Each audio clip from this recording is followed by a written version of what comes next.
लिखाले पस मान गे।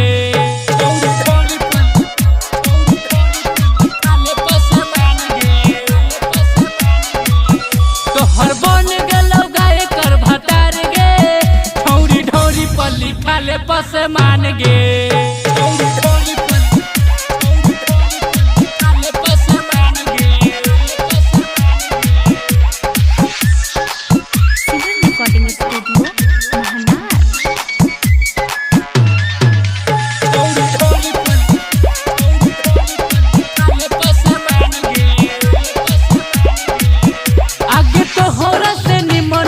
पांडे जी के माल गे, देखते देखते पूछत रहे हमरो हाल चाल गे।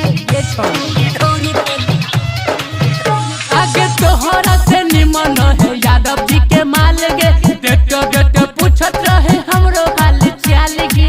ये छौरी चढ़ल है जवानी 16 साल गे, छौरी चढ़ल है जवानी 16 साल गे। अपना ढोरी पर लिखाले बस मान गे।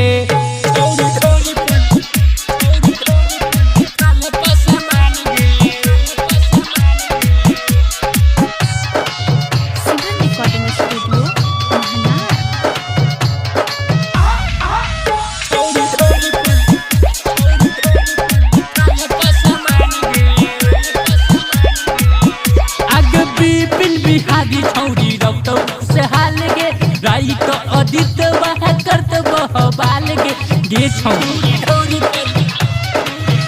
आगे बिपिन बिहारी छौरी रौतो से हाल गे, राइटर चंदन मह करत बहबाल गे छौरी।